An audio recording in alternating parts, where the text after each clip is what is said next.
pathological part. About anemias, I have sent a lecture. Just pay attention to two types of anemias: iron deficiency and megaloblastic. I mean, aplastic anemias and so on will not. Then in 5th year, if you reach there, you will have hematology course. One I'm telling, if you know.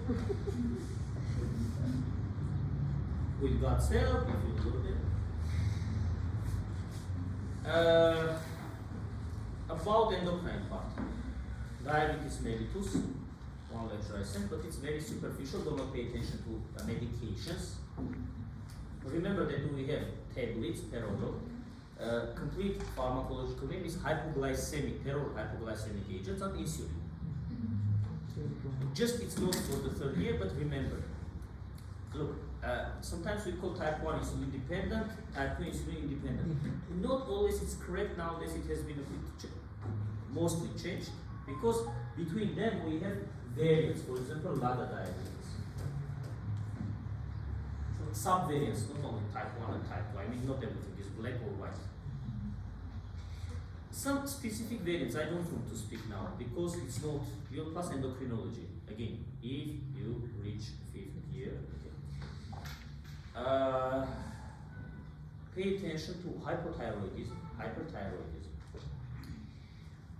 Again, not on the treatment, but thyroid blood problems are so much associated with total cardiovascular diseases.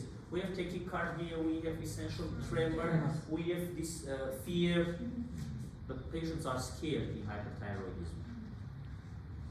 Diabetes, it's accompanying us. So to tell the type 1 diabetes, I'm trying just to highlight. Okay? Type 1 diabetes, to tell that it's insulin dependent and type 2 is always insulin dependent, it's not completely correct. I mean, not that much correct. Because look, hypoglycemic, perorol hypoglycemic agents, simply tablets, may help up to some level. If hyperglycemia is too high, tablets you cannot increase the dose endlessly. It has already side effects. Big one is sulfonylurea derivatives doesn't matter. Modern medications and so on. Sometimes we have to give insulin, because insulin is more physiological, but it suppresses own insulin production. So this balancing on this edge, we are moving forward. So if you see type 2 diabetes, which is much more common than type 1, which is a risk factor for metabolic syndrome, for total cardiovascular disease, if you see this, do not be surprised if patient is receiving insulin. Because usually students, when see type 2 on the insulin, they are thinking that somebody has gone mad. No, possible. One of the approaches now, I don't know, endocrinologists are doing, I'm telling when I was a resident, sometimes it is that they are putting a person on insulin, glucose level decreases, then it is going to tablets again, possible. Another option for diagnosing, never concentrate for diabetes mellitus, never concentrate on glucose level only one time. You know, there are provocatory tests. You are giving glucose dissolved, and after 2 hours it should come back to normal. But for example, after this exam just now, if you take my glucose, it may be either very high or maybe very low.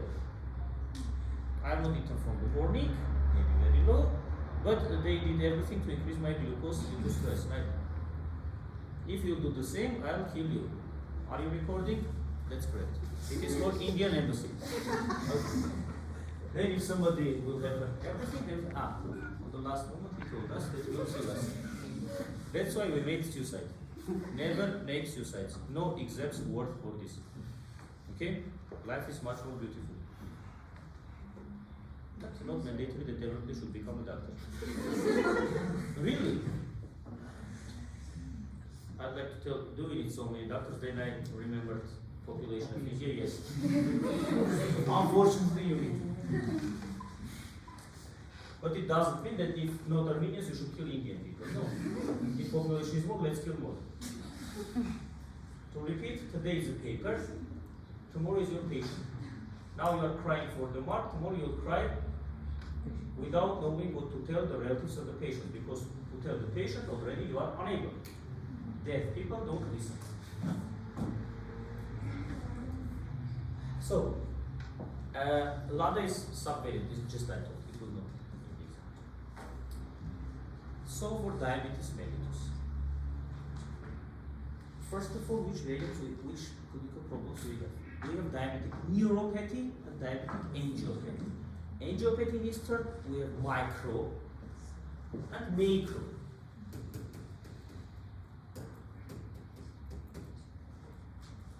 Macro you understand, large vessels. Micro you understand, small vessels. But why?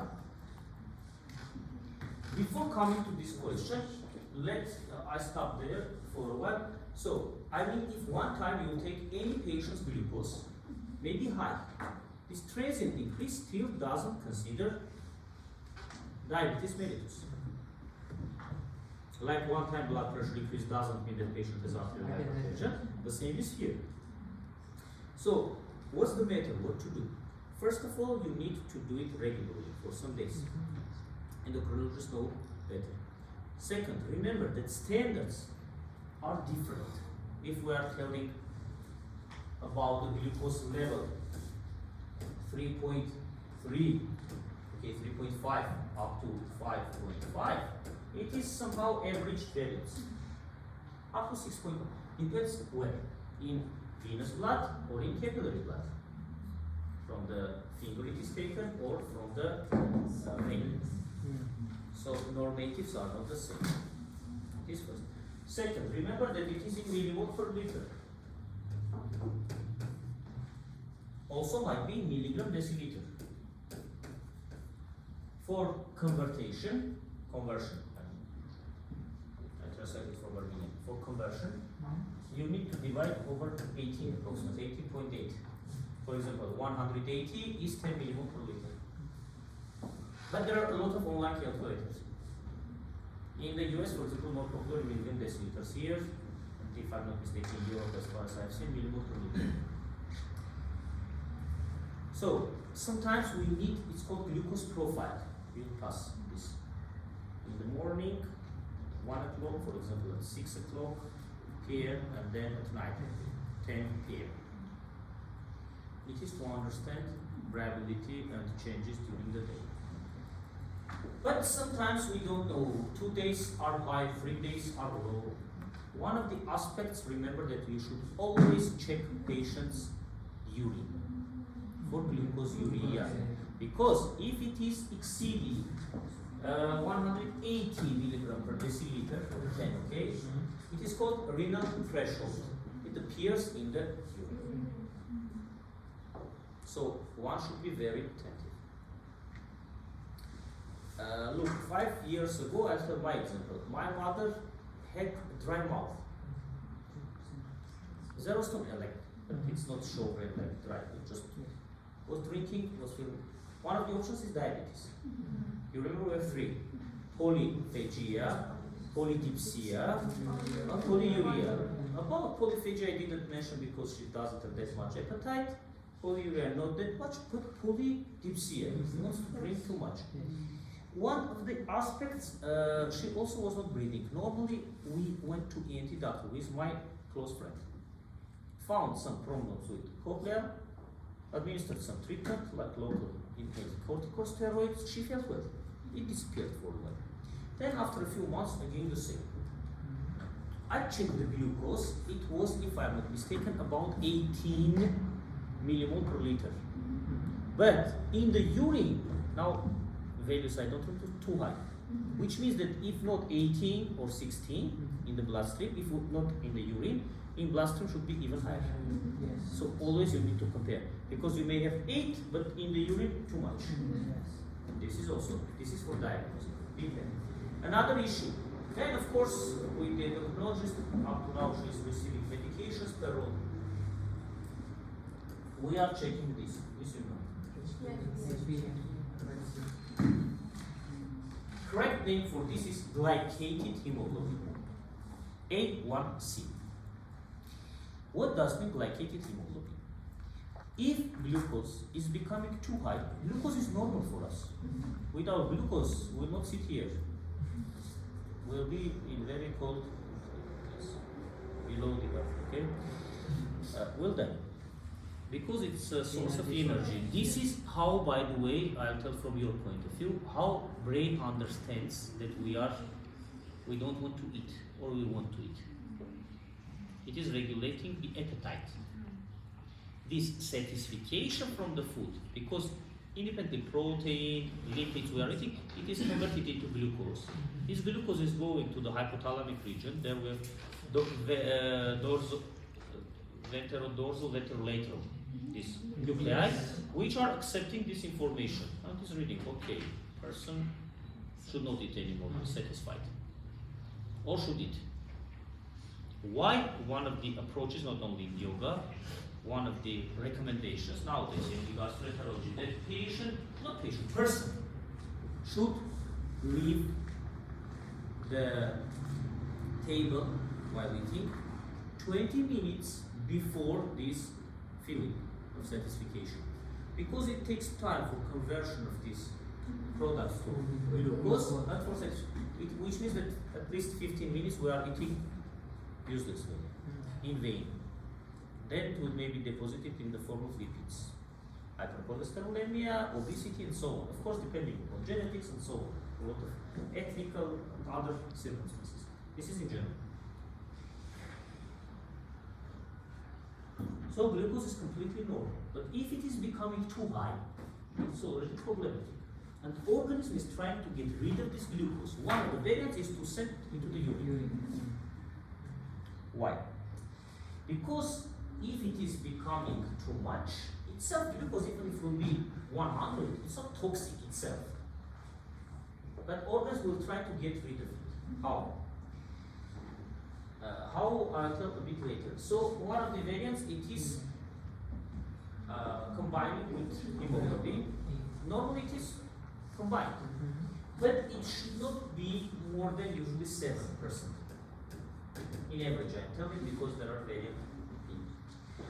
If you are checking anybody's glycated hemoglobin, in other words, it is giving you information how much in average was this patient's glucose in recent 3 months. So it is giving you, in suspicious cases, more information.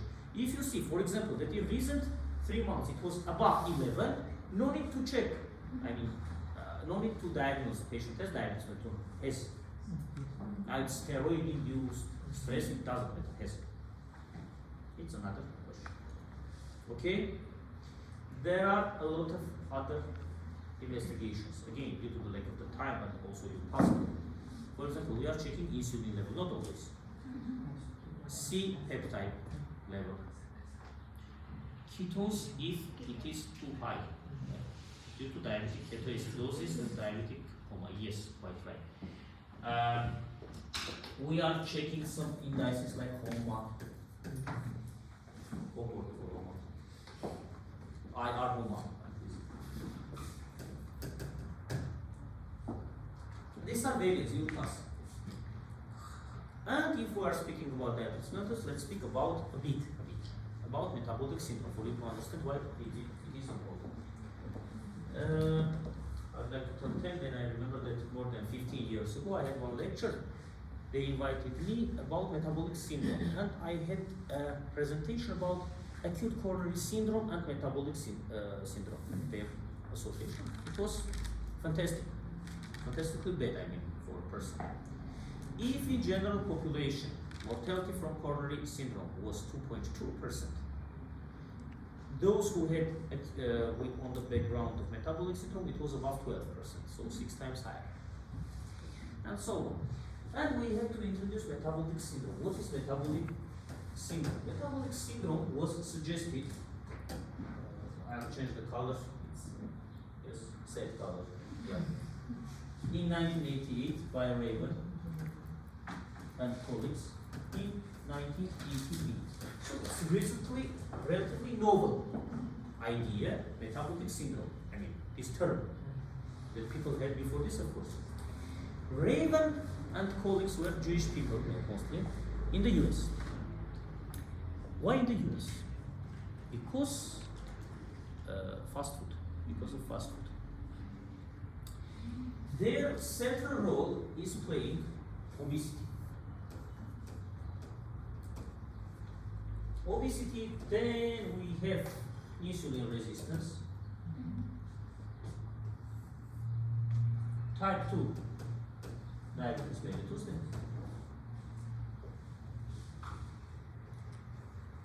hypertension, and together they are called mortal quartet. Mortal 4. And there are calculations now, I may be a bit mistaken, a bit with a few million people, but doesn't matter, meaning that according to statistical data in 2030 in the US with this rapidity, yes, we may have more than 20 million diabetic patients due to fast food. Why due to fast food? It's a very interesting question. Again, due to the lack of the time, I've tried to tell some important issues. French fries, you know. Yes. Yes, and thanks to me, you know better. Yes, in reason 2 hours you are waiting for me. Okay, French fries. French fries in recent 20 years, their calories, kilocalories, have been increased. If I'm not mistaken, for 1 ounce, from 400, approximately 420 to 800 kilocalories. In recent, at that period in recent 20 years, it is maybe in recent 35 years, right? So it is 20 years ago, 15 years ago I had this lecture. Then if we'll have time, and again if you'll come to 4th year, one day remind me, I'll have this lecture in English. It was about metabolic syndrome. It's very interesting. It's not in our program directly as metabolic syndrome. It's very interesting. It is interaction between cardiology, neurology, gastroenterology, why not? Rheumatology, obesity, respect to osteoarthritis. Hematology, because we have thromboembolic problems. Neurology, I told, cardiology, I told, gynecology, polycystic ovarian syndrome. Metabolic syndrome plays a central role. I mean, everywhere it appears, almost everywhere. So, this difference, delta, let's mark, of 400 kilocalories, you know how much physical activity we need to get rid of this extra 400 kilocalories, you know? Carol. How much person should work? You are too much optimistic. It is for standard person and in standard body sizes. It was calculated, if I'm not mistaken, for a person of 1.7 or 1.6 meters of height, 1.7 let's say, and 60 kilograms of weight. Or 70, 2 hours, 20 minutes. Should work to get rid of these extra calories. Of course, nobody is doing this, or almost nobody, because I have never seen our students walking 3 hours in the street after this. I understand it's tasty, but not only for this. It is easy. You don't need to cook. And as far as all Eastern people, including me, are somehow lazy, it's best option. But these extra calories accumulate in the form of obesity. And afterwards, these people, and you listen to this person, I don't know, body mass index about 35, somehow suddenly died. Slept, didn't wake up. Yes. Why? Why? Coronary artery disease. And SCD, sudden cardiac death. Patient dies within 60 minutes from the start of symptoms. Cause, very often, maybe metabolic syndrome. Of course, I'm not telling that metabolic syndrome is only due to the fast food. The same beer as drink. It contains a lot of estrogens. Why? For conservation. On male orders, it may lead to liver problems, it may lead to mild feminization, and of course to this abdomen, which you may have seen. It is sometimes called as beer abdomen.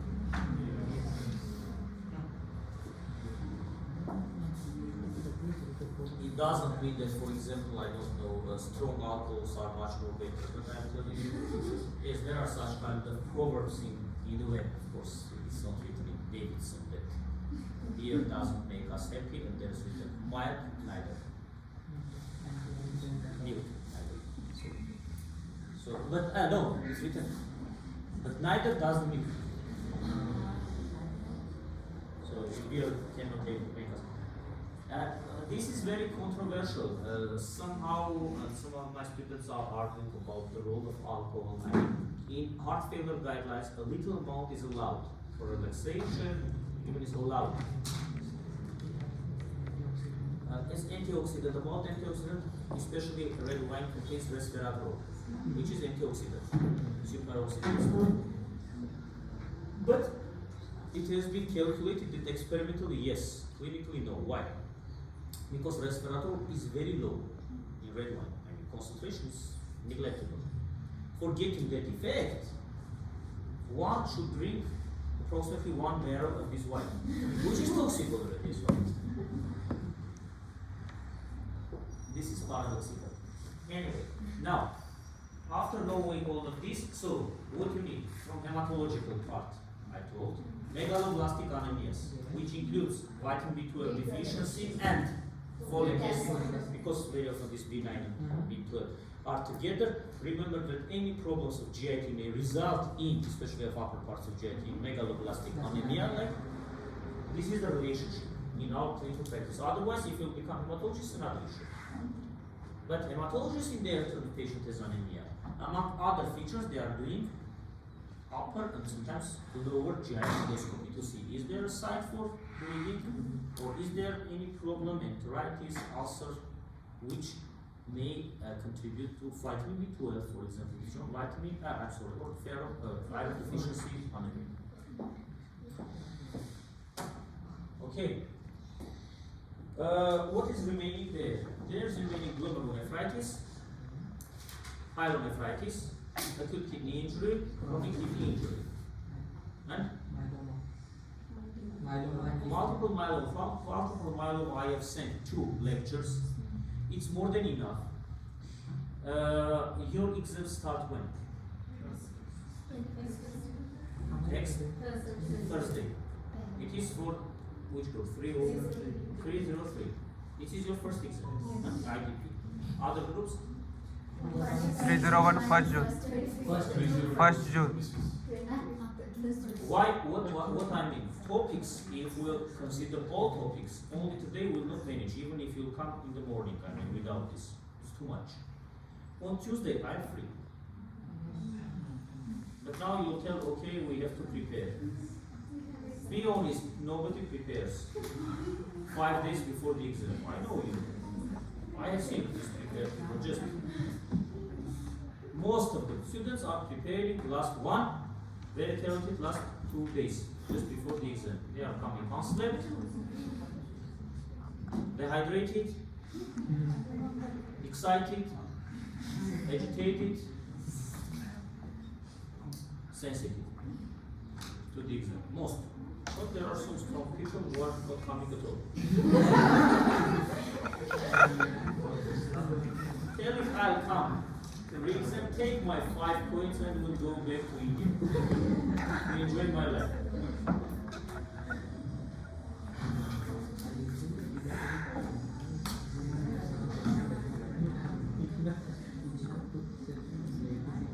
Now let's talk about glomerulonephritis.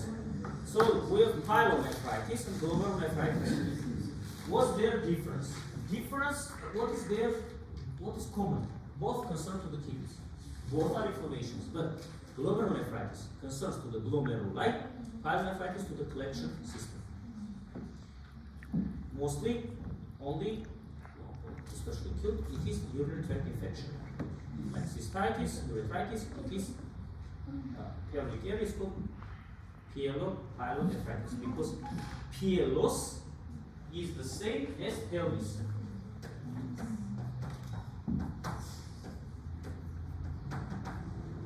Kidney pelvis. So pyelonephritis, inflammation of this collection system. It's urinary tract infection. For a period of this, you know, females are more predisposed. We have spoken a lot during the teaching. But shorter, wider, close to the anus and to the external genitalia, so double gates for the infection and fire. It is okay. This we understand. But look, normally, by the way, please do not use the word normally while answering diseases. So that's after me. Normally, in COPD, normally we don't have COPD. Normally we don't have renal amyloidosis. Normally we should not have diseases, okay?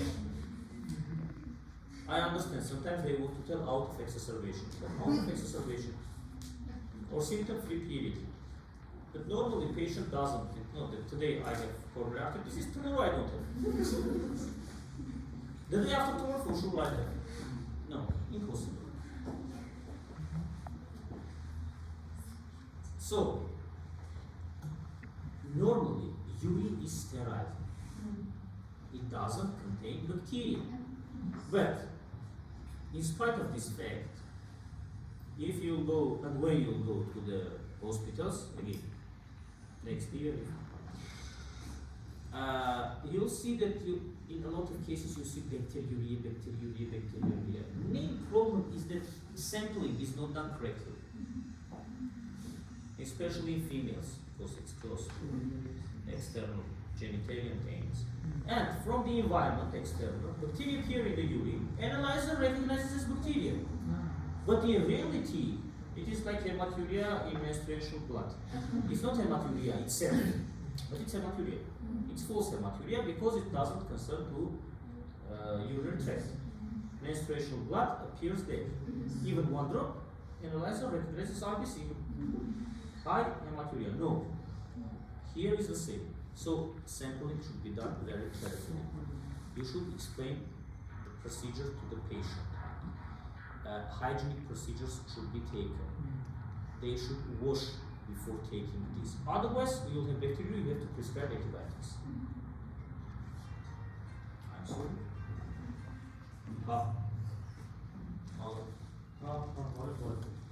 Just one.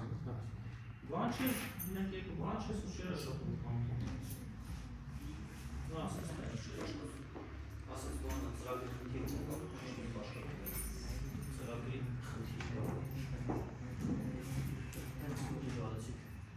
я кулёвно разлучил.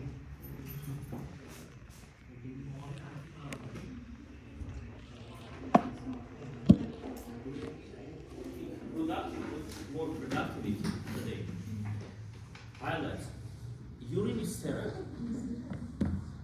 Infection, which appears in the urine, which include like urea, you know, in pregnancy, for example, it's possible like pressure on the genital system, and also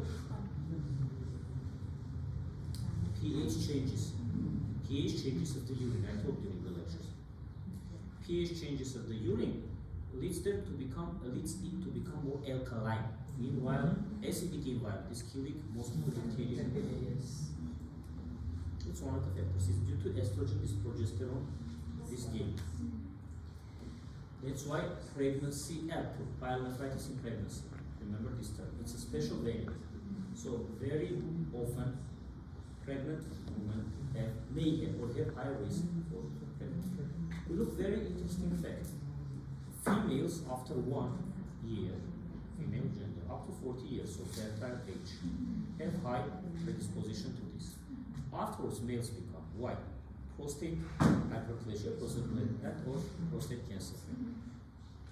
Logically, it is more difficult because it's longer urethra in males and convoluted. It's very difficult for this infection. It's ascending. It is ascending. But one of the factors which contributes to ascending infection, I don't know in your textbooks, if I'm not mistaken, is not written, that this myoepithelial root, myoepithelial layer from urinary bladder up to the kidney is without any interruptions. I'm sorry, from urethra up to there. But only this is not enough. So what do we need? What else we need for pyelonephritis? Only bacteriuria is still not pyelonephritis. Maximum we have cystitis, which again females are more prone to this. Why? What else do we need? Think. I understand it's hard, it's difficult, you are hungry. Are you hungry? Maybe you have eaten some of your friends before I came. Because you look like more. No? She's smiling, yes? Why? Which conditions we need? How infection may appear in the pelvic area of the kidney. Remember that it's like this, yes?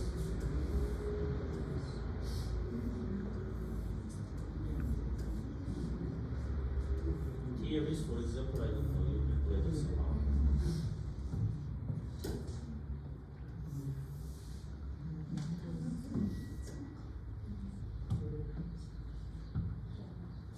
Answer is this.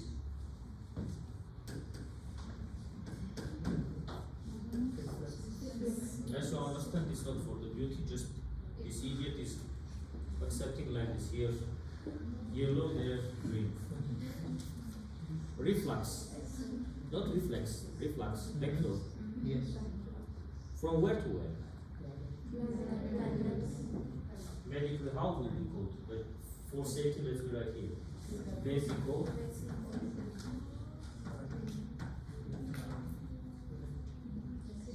Vesico-urethral and intrarenal. Already from here to this pelvic area. This is pelvic area. Without this refluxes, impossible for the infection to appear there. So this refluxes play the central role. We have acute pyelonephritis and chronic pyelonephritis. And acute pyelonephritis says mostly it's bacterial infection. That's why in the urine here, this is leukocyturia. Okay, I'll not tell you. In state exam, one of the nephrology questions, first question, and the question is leukocyturia, hematuria, proteinuria. In other words, differential diagnostics of urine sediment.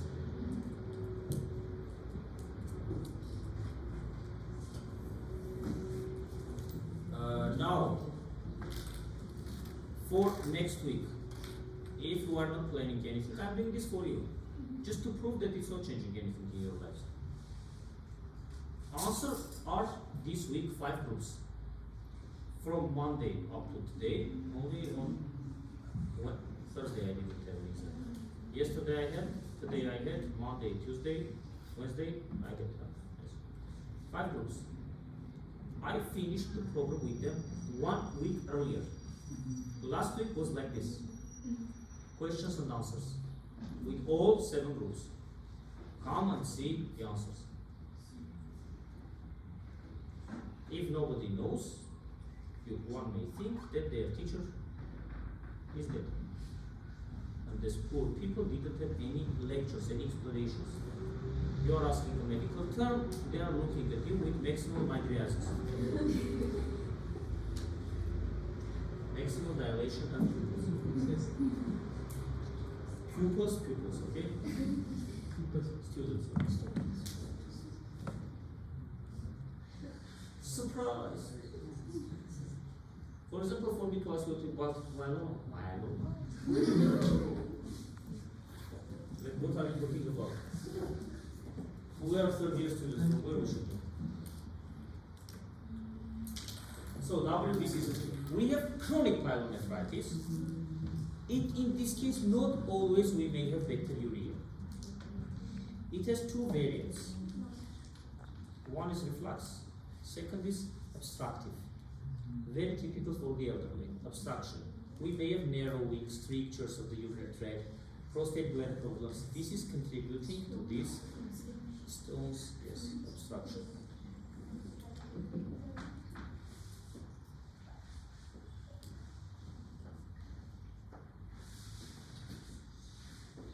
show you the slides at the end.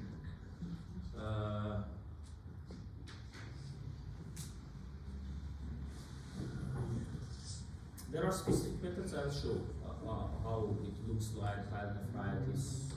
So, glomerulonephritis.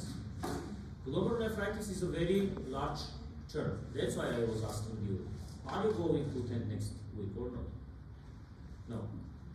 But Indian this means yes. In Armenian it means no. This means yes.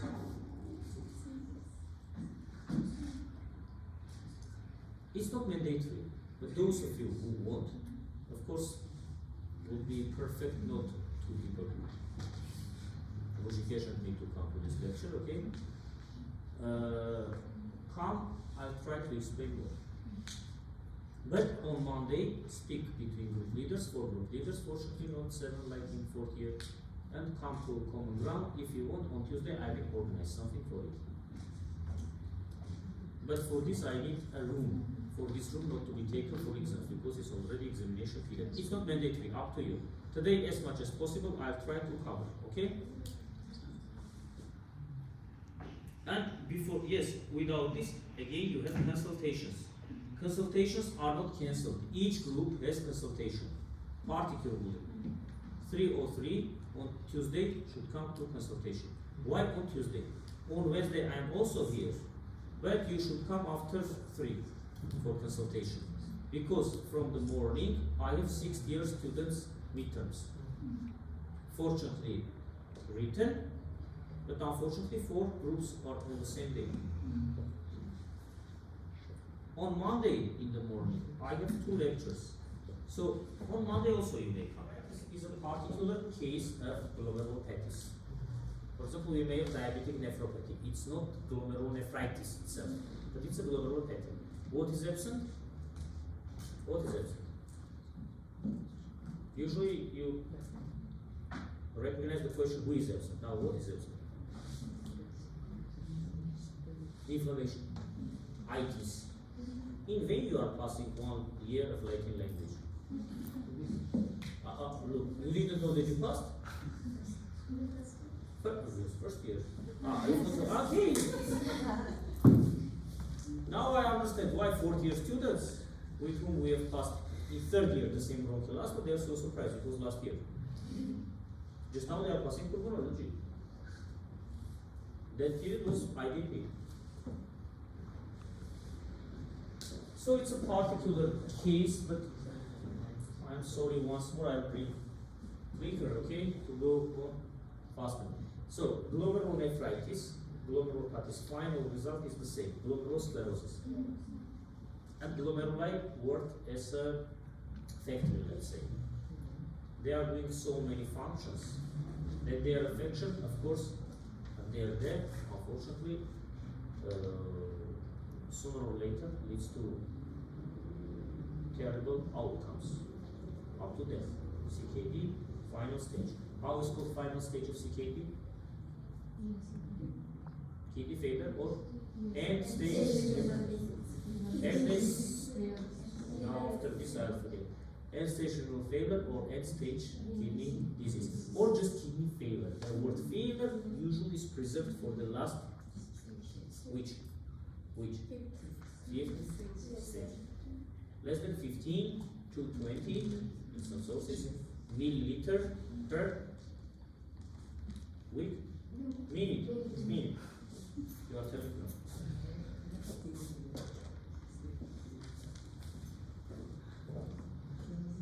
It was raining in the morning, it is going to rain again, and between this period you should manage to cover the topic, but for you to go home, not to get pneumonia, and not to let the exam. And then the dive comes. Now look. So, glomerular disease includes nephritis. Sometimes we just simply call it nephritis, taking into account that a lot of students, doesn't matter local or foreign, cannot pronounce the word glomerulonephritis.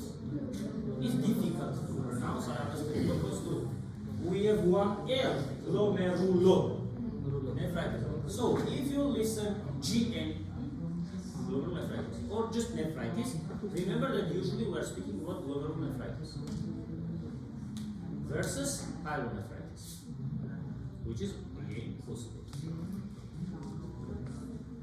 So, glomerulonephritis is a variant subset of glomerulonephritis. But in that case, inflammation, dear sleeping people, you may go. I mean, we don't, look, we are not checking attendance, semester is over, everything is free, life is beautiful, dog is running by, I don't know, go and enjoy the life. Why to sit here and look at this difficult slides? Look, classification of glomerulonephritis, nephrotic syndrome from some point of view may be looked as variant of glomerulonephritis. Acute glomerulonephritis, rapidly progressive, asymptomatic urinary normality. This we are calling urinary syndrome. Remember this term. Urinary syndrome, when we have some problems in urine sediment, leukocyturia, proteinuria, hematuria, altogether is called urinary syndrome. As you understand, this it's a word. Urinary syndrome accompanies more or less all possible nephrological and urological conditions. Okay? Okay.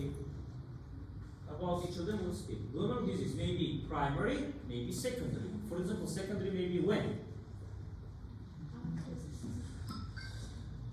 After some systemic disease. For example, one example, one more point for the exam, if you'll remind me. That you'll remind me, I don't have any doubts. Hypertension.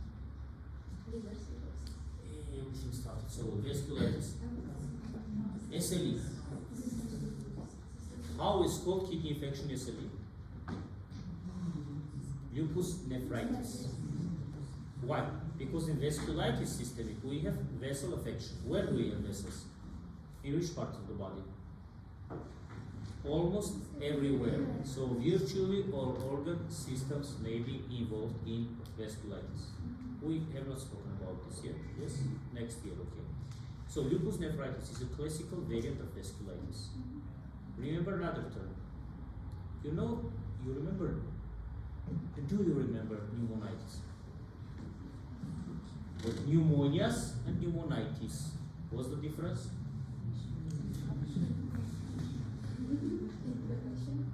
In both cases is present. Who knows?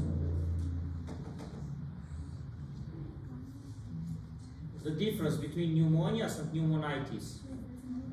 In both cases we have inflammation of the lung tissue.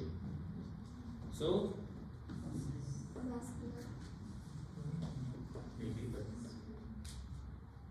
in pneumonias, the etiological factor is infection. Meanwhile, we don't have any infections in case of pneumonitis. So, microorganism is absent. What can be the cause in this case? Autoimmune conditions, physical stimuli like radiation, post-radiation pneumonitis. For this, you don't need to get a nuclear bomb. Living in a facility or working in a facility, yes, who are working under X-rays, invasive cardiologists, radiologists, and so on, neurologists, who are working under the X-ray. Or, very often, it's less likely. More likely in patients who are getting radiation therapy for cancer, breast cancer, mastectomy, or radical or partial doesn't matter. Then chemotherapy maybe then sometimes it is sensitive to radiotherapy. We have shielding, but shielding is not protecting by 100%. And as a result, we may have post-radiation, for example, colitis, post-radiation pneumonitis. One of the variants is called lupus pneumonitis in SLE, systemic autoimmune disease, which might affect also the lungs. Affects also the heart, endocarditis, by autoimmune mechanism. It's called Lieberman-Sachs endocarditis. It's a specific variant of endocarditis, which is seen only in SLE. Lieberman-Sachs endocarditis. Next year, we'll pass this altogether. I do. with the same or even more, yes, people. So secondary may be there. Possible clinical manifestations: so proteinuria, which may be asymptomatic, hematuria asymptomatic, hypertension because of the kidneys function to regulate, nephrotic nephritic syndrome, we have spoken, acute renal failure, and stage renal failure, which is chronic last stage, and rapidly progressive renal failure. We'll speak about that now. Glomerulonephritis. It is versus tubulointerstitial problems.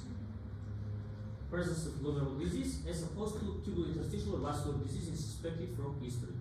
What we may have: hematuria, casts, lipiduria, proteinuria, maybe of nephrotic range, more than 3.5 grams in 24 hours or day. I told both are written. Day or 24 hours. Because day lasts 24 hours. Besides that holds. It is a bit more. Speed is higher. A bit. We don't feel. Though in this polar region, some countries ask to give them 25 hours for the day because of the difference. Etiology. This is typical post-streptococcal glomerulonephritis, and we see typical patient with glomerulonephritis. Causes: antigen from group A, beta hemolytic streptococcus, which we also call what? Streptococcus pyogenes. Streptococcus pyogenes, which is causing also what? Huh? What?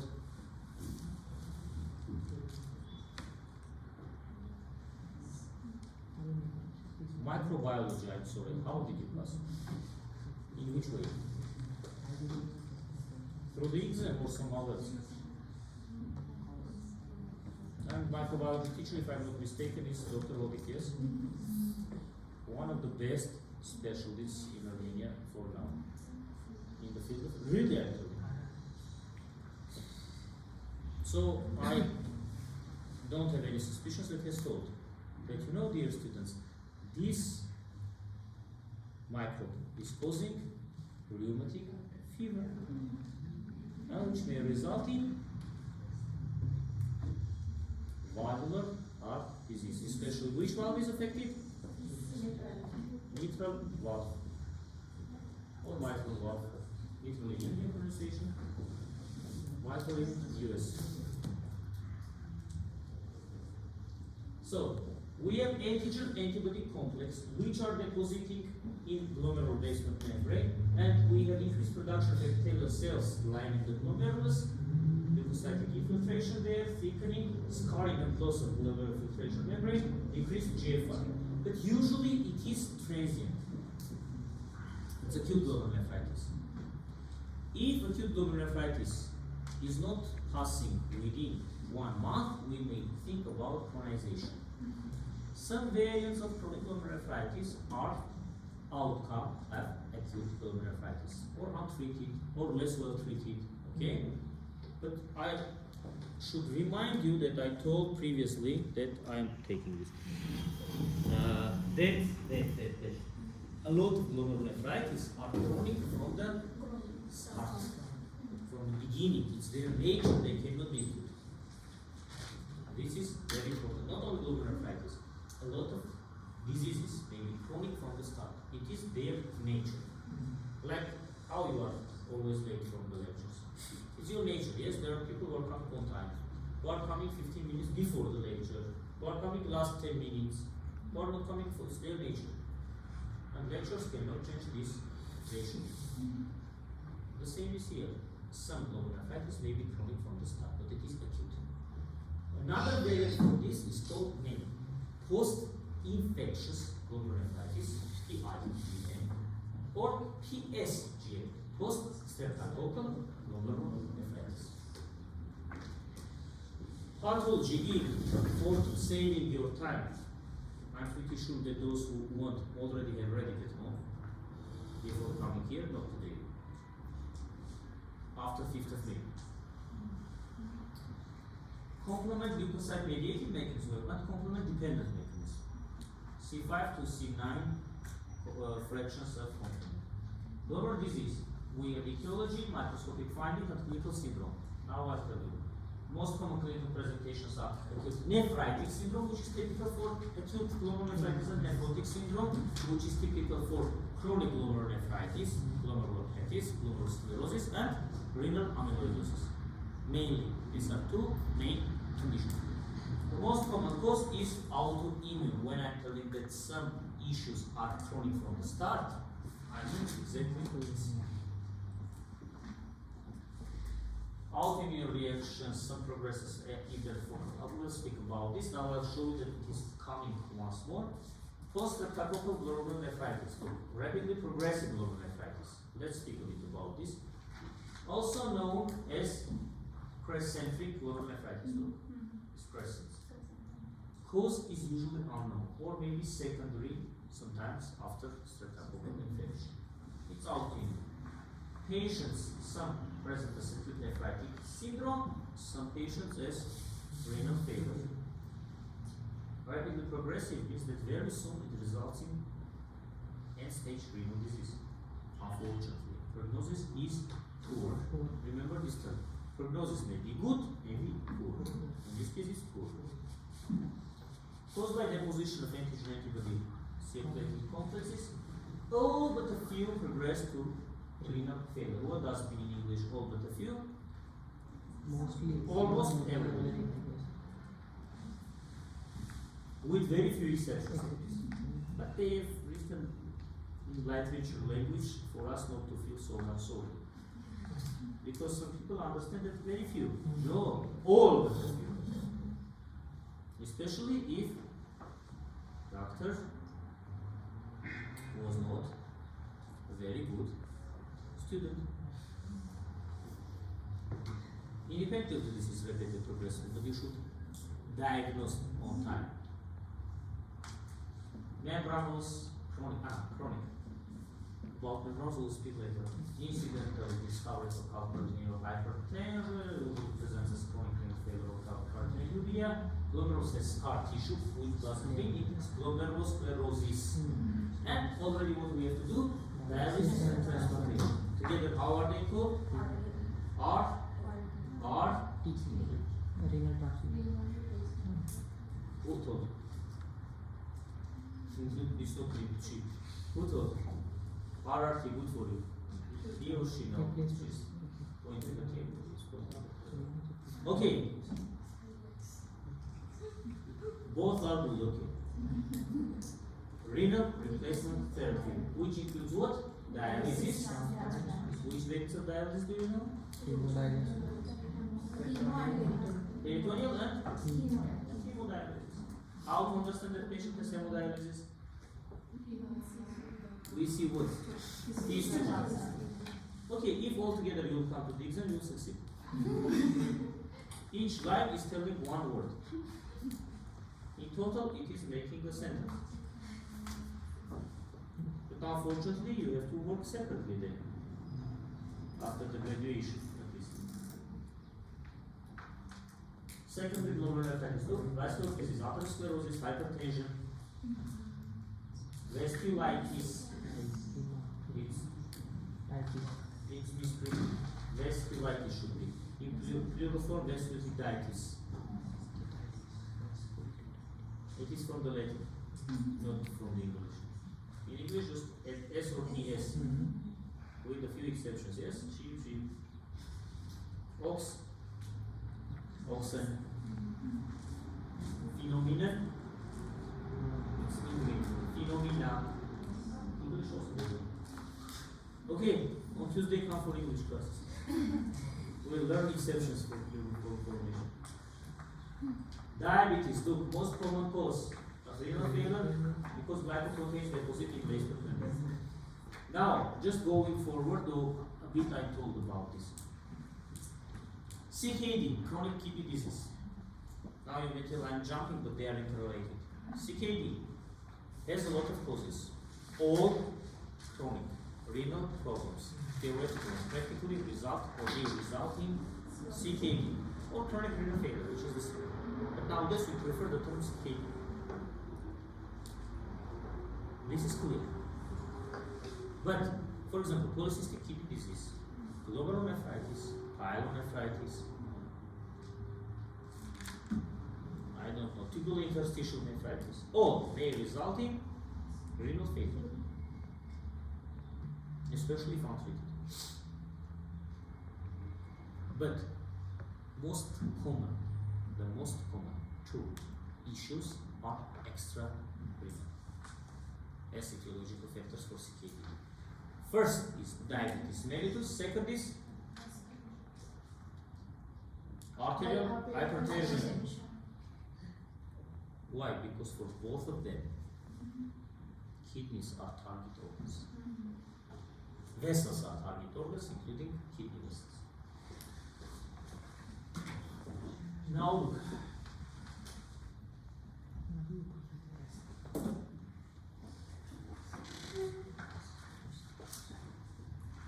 I told you that I've got to get some issues. You see, about diabetes. I think we have not spoken how diabetes affects the organs. Oh, we have spoken. No? There are a lot of theories, a lot of aspects, a lot of manifestations. I can tell you what I know, being not an endocrinologist. How diabetes leads to other organ damage, mainly via the involvement of vessels. We are not calling it vasculitis because it's not that classical inflammation, but vasculopathic, angiopathic. So diabetic micro and macro angiopathies. How? Glucose, I told you, even if it's 1 million, of course we don't have such kind of value, it's just rhetorical, it's not toxic for us usually. So that weight is becoming higher than some value, organism is trying to get rid of this. How? By conversion to different substances. One of the variants, the glucose,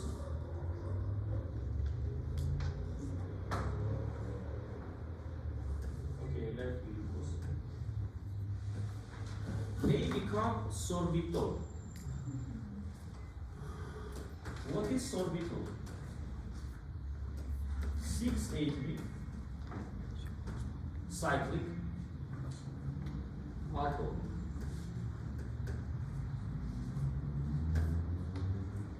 Which is already toxic for us, for the vessels.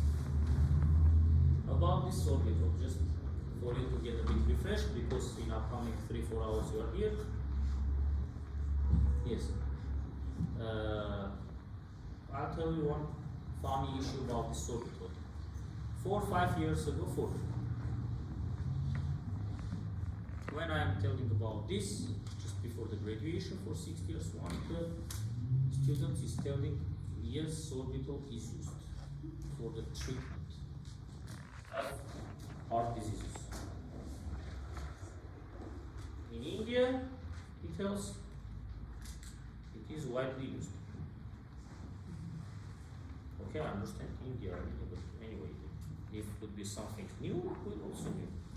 No, it's very famous. Sorbitol is used. Sorbitol is when is used, how is used, for what is used. I tell you, chewing gums, we have sorbit. It's yes, really, sorbitol. It is used, but no, doctor. It's used. My father is taking these medications. Then, after 1-2 weeks, it turned out, when I took, then he was speaking about nitrates.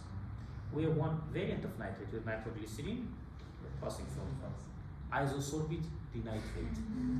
It's derivative. Yes, it is containing some part. It's not sorbitol. It's isosorbate. Yes, but in some chemical structure. So it turned out that sorbitol is used for the treatment of heart problems. Not nitrate, which is main component there, but additional components. So it is toxic for the organism. It is simply killing the vessels. How?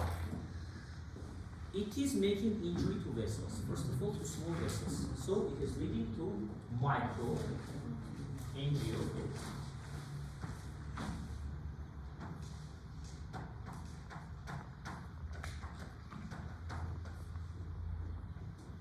This is clear. But how is it leading to macroangiopathy, which may result in stroke, coronary artery disease, renal artery problems, mesenteric problems.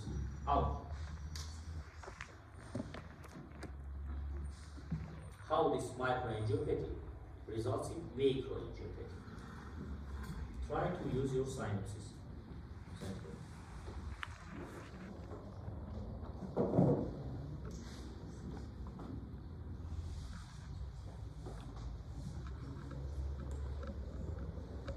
No idea? Who knows anatomy normally or histology? Nobody. The teacher. This is the worst situation when the teacher studies best of all. Rooms should study. But from anatomy, all of you know that we have vessels which are supplying the vessels. Micro vessels which are supplying macro vessels. Vasa, vasorum.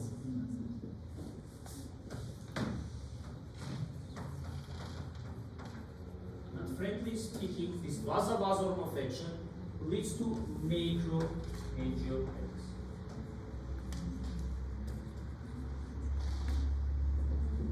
It is in diabetes. In diabetes we have also diabetic neuropathy. How? Sorbitol itself is not killing nerves, but we have vasa nervorum, small vessels which are supplying nerves. Their affection results in diabetic neuropathy. That's why, if you remember, in patients with diabetes, coronary artery disease may not be felt so well. So instead of pain, they may just have some discomfort or not that much pain because of diabetic neuropathy. They don't have enough nociceptors to feel.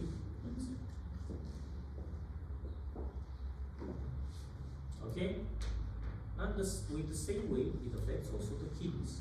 Of course, it's much more complex. We have glycated products. Wasn't clear? Have you taken a photo? Are you sleeping there? No? How much time you need for me to complete? Today is your day, tell me. Huh? I'm not genius. I may not in 10 minutes explain all glomerular diseases. I'm sorry, you are not genius. You cannot accept this information in 10 minutes. Otherwise, you'll never come today. You'll learn it at home. Yes, yes. 10 minutes. 10 minutes. 6:20.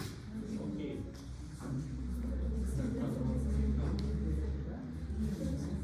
Up to 6:30, okay? Now you'll see with which speed.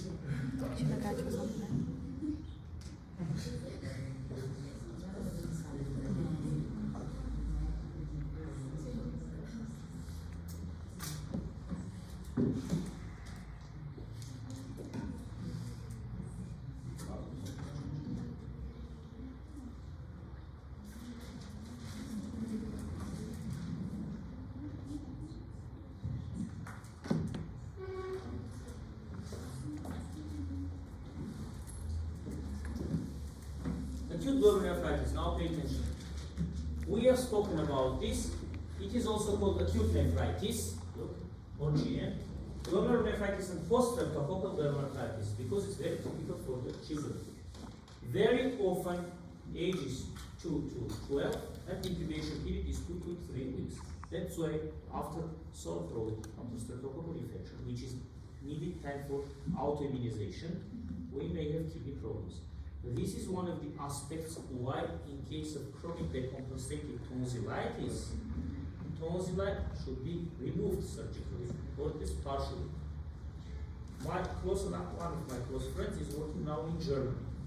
According to their rules, if a child is less than 6 years old, even if it's decompensated, it's pure root, I don't know, problem with the tonsillitis, they should not remove completely because it's a part of the lymphatic system which is protecting.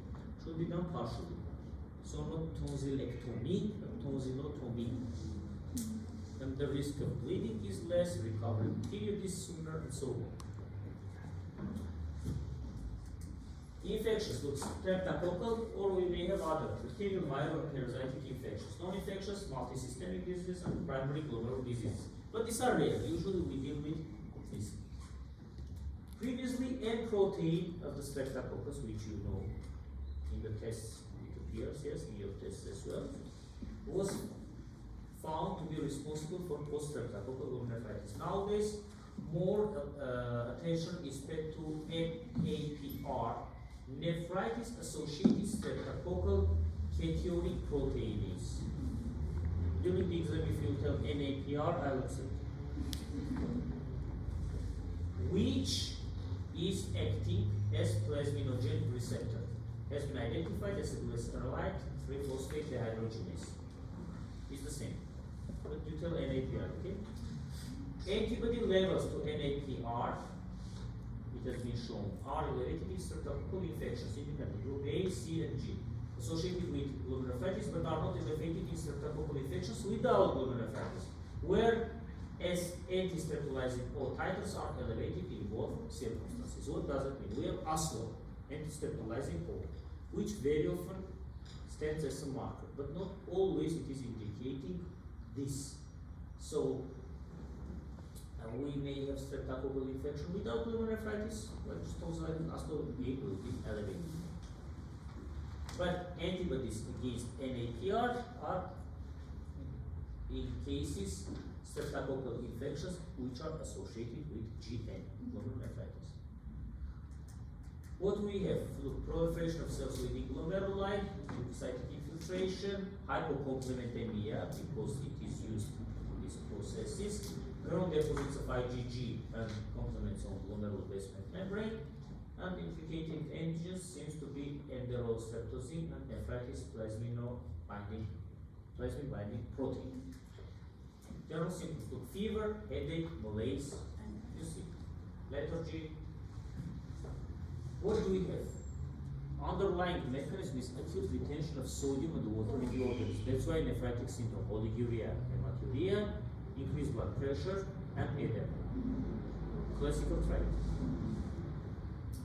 Fever because it's infection. This we understand.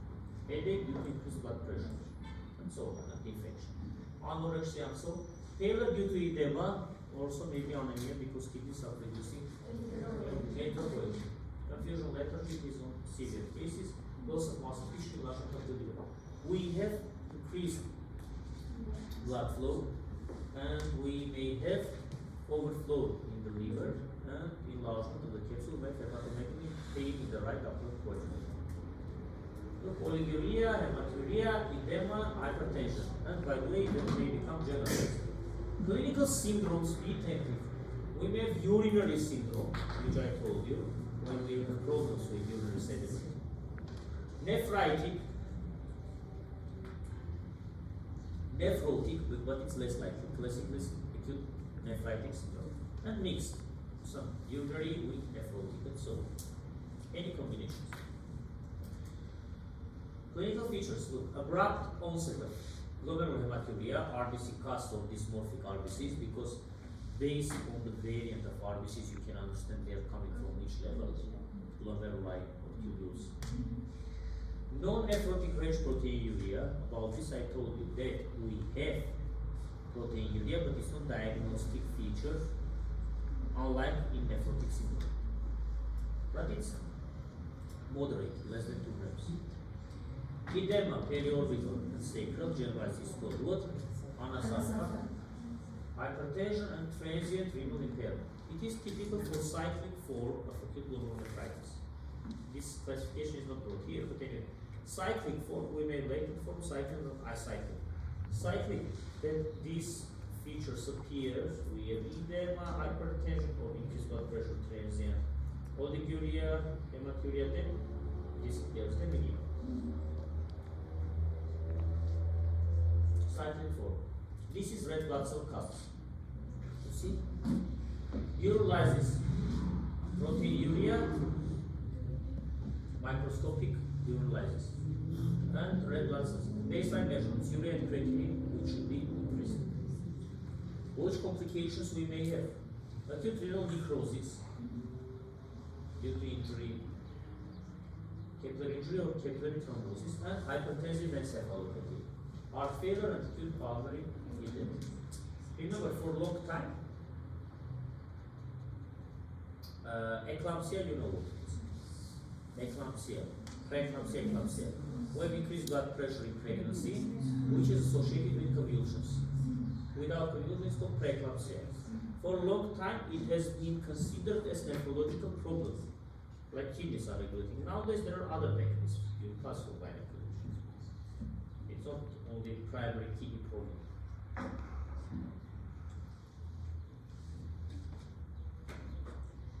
A patient due to this high blood pressure may have convulsions. First treatment, remember, is magnesium sulfate, which has vasodilatory effect. Prevention, proper hygiene. Prompt medical assessment for necessary antibiotic therapy when infection is suspected, and prophylactic immunizations. We have anti-streptococcus, so treatment we don't need. Antibiotics, loop diuretics, and why do we look? Pay attention to the last slide. Activity. Recommended bed rest until signs of glomerulonephritis symptomatic congestion subside. Why? When patient is in the bed, it doesn't mean just in the bed. It means that they are covered by blanket. It is warming them up. And reflectory, it is dilating renal vessels, improving blood circulation, and contributing to rapid recovery. Management and prognosis. Post-streptococcal GN has a good prognosis. Supporting measures offer spontaneous recovery. We should control hypertension. We should control fluid balance. Patients are polyuric with fluid overload, so should not be given too much because we have primary retention by the kidney. GN complicating severe systemic vasculitis should be treated by immunosuppression and other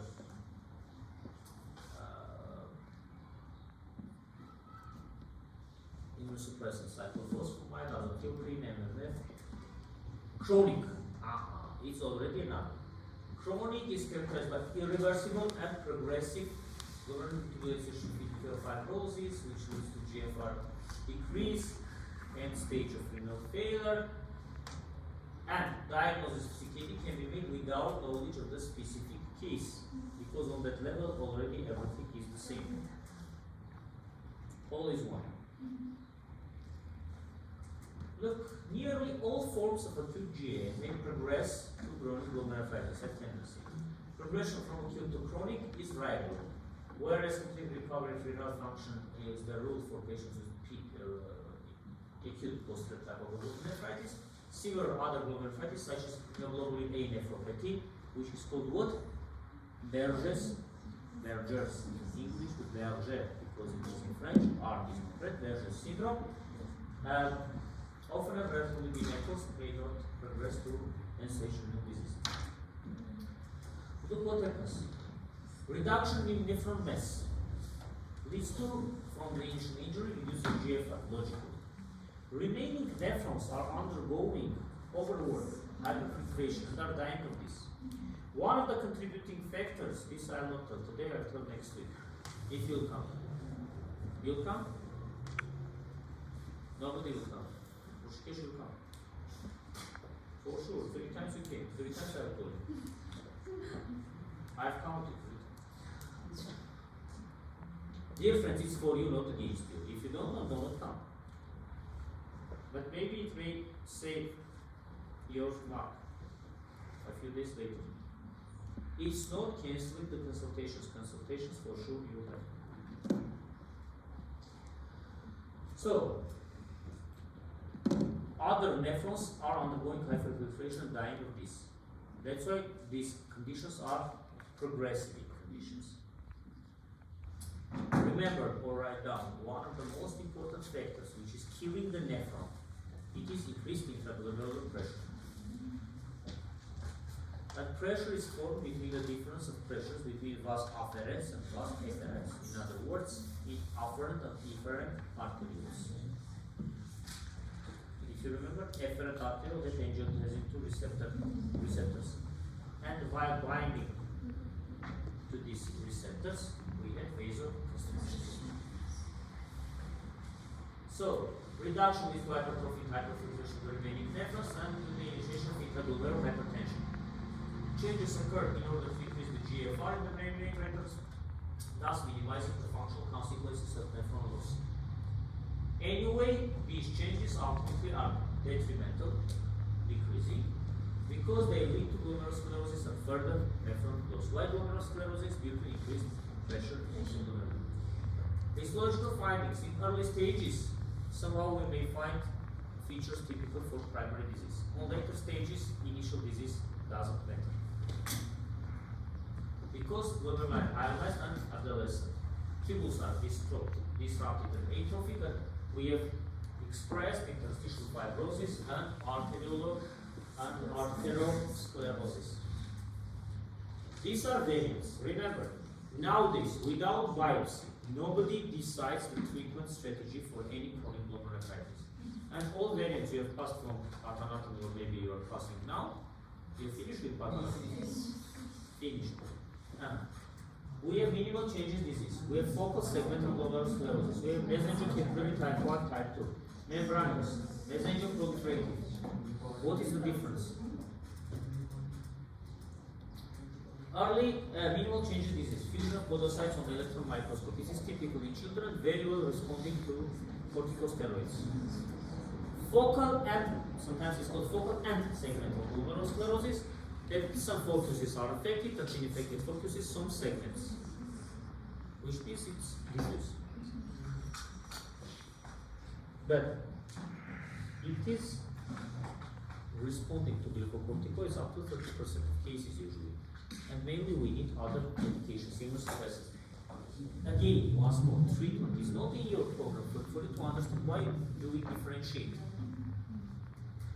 Mesenterocolic, we have double breast. Membranous nephropathy, mesenterocolic. Clinical manifestations. Look, what we may have: uremia. What is uremia? Uremia is advanced stage of chronic kidney disease. When creatinine is becoming too high, it's called uremia. We may have uremic pericarditis and so on and so on.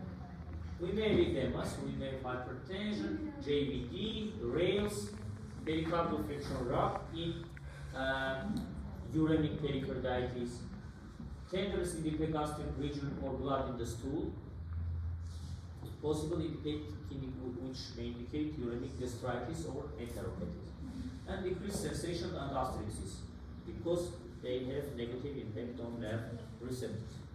Okay. Where is it? Uremia. This is very important. This you have. Clinical variants of chronic glomerulonephritis are these 1, 2, 3, 4, 5. Latent, when we just have urinary syndrome, changes in the urine. Hypertensive, as you understand. How you understand? The pressure should be high, yes? Or somehow else. No way. Hematuric, when urine resembles what? Cola color or tea color? Do not ask which. Nephrotic, if we have nephrotic syndrome, and any combination of them. Mixed. Lab studies. Urolysis, uroprotein excretion, serum biochemistry. Serum creatinine and urea nitrogen levels are elevated, blood urea nitrogen. Impaired excretion of potassium, which means we have risk of hyperkalemia, and thus to very often cardiovascular complications. Free water test results in hyperkalemia, hyponatremia, and serum low serum bicarbonate levels, respectively, which is needed for acid-base balance. Impaired vitamin D3 production leads to hypocalcemia and other results, hypophosphatemia, a level of parathyroid hormone. Low subalbumin levels may be present if uremia interferes with nutrition or if the patient is nephrotic. Because you remember in nephrotic syndrome, we have hypoalbuminemia due to few factors. Loss of the urine, less production, hypercatabolism in renal tubules, and edema. Last week I told you, even this edema on the mucosal layer of Intestine. intestine. This girl, 1 point maybe increased. Deep. Renal ultrasound is needed for what? If we see that size is decreased, we will not perform biopsy. Kidney biopsy, obtain a renal ultrasound to determine renal size to assess the presence of both kidneys, because we made one kidney, it's called single kidney, and we have disorders like single kidney pyelonephritis. In this case, we should be much more cautious. And to exclude structural lesions that may be responsible for azotemia, for example, polycystic kidney disease. Small kidneys often indicate an irreversible process and are not going to kidney biopsy. Then we will change now. Target is to lower blood pressure. Renal osteodystrophy. Okay. Trying hyperlipidemia. Treatment. Look, just for example, minimal changes disease. Very well is responding to glucocorticoids in most of the children and 80% of adults. Prognosis 1% only may progress to end-stage renal failure. Focal segmental up to 50% may progress, but poor response to corticosteroids 10 to 30%. And we need immunosuppressants. Again, for the all treatment, I'm not saying. Mesangial proliferative, we don't have any significant treatment. Prognosis 50% will develop to end-stage renal failure. Membranous nephropathy. If renal functional steroids, consider corticosteroids and chlorambucil, which is immunosuppressant. Prognosis you see in up to 5 years, 49% will come to end-stage renal failure. Mesangial proliferative dialysis require prognosis too. This is in your tickets. Why? Because it is in your questionnaire. So logically it may appear there. Rapidly progressive GM, RPGM. Rapidly progressive glomerulonephritis, when we have rapid decrease in GFR, at least 50%, for example, was 100 becomes 50 milliliters per minute in very short period, from a few days to 3 months, and mortality is very high. The cause is unknown. Genetic predisposition may play a role. We have variant which is associated with ANC. Remember ANC?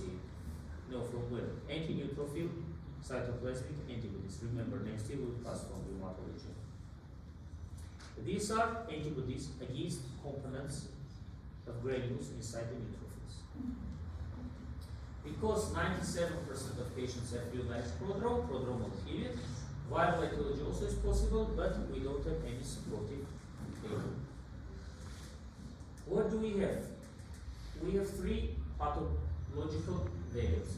Anti-GBM antibodies, immune complex disease, antigen antibody, and Pauci immune disease, it's ANC.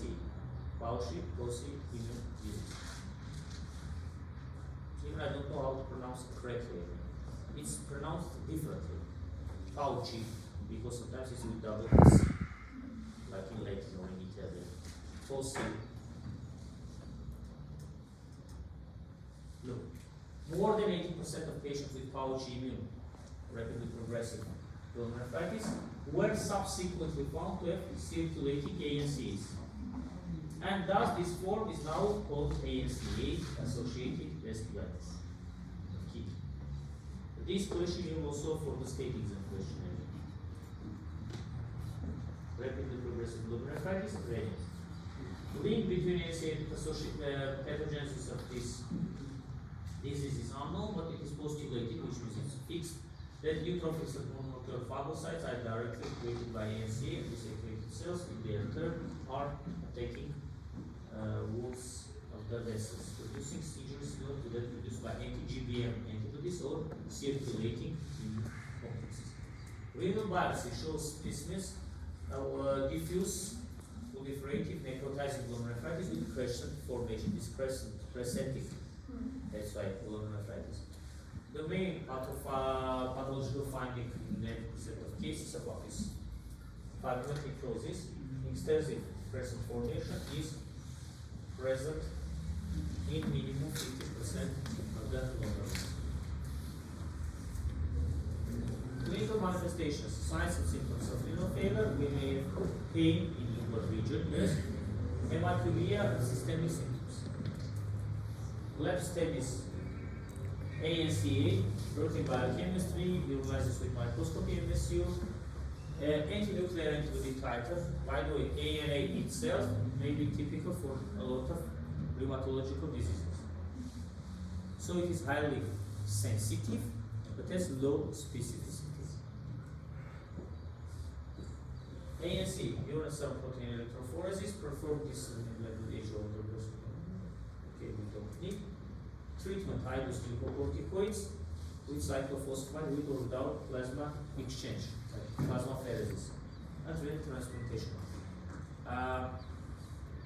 Remember this term, pulse therapy.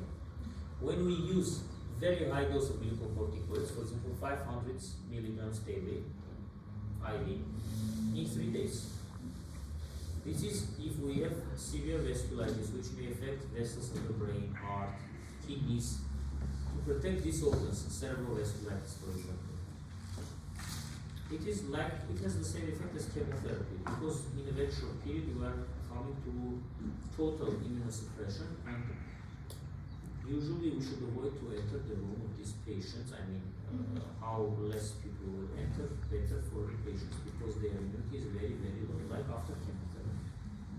Remember, pulse therapy, when we give usually 3 days, we give very high dose of glucocorticoids with or without cytostatics, azathioprine and so on.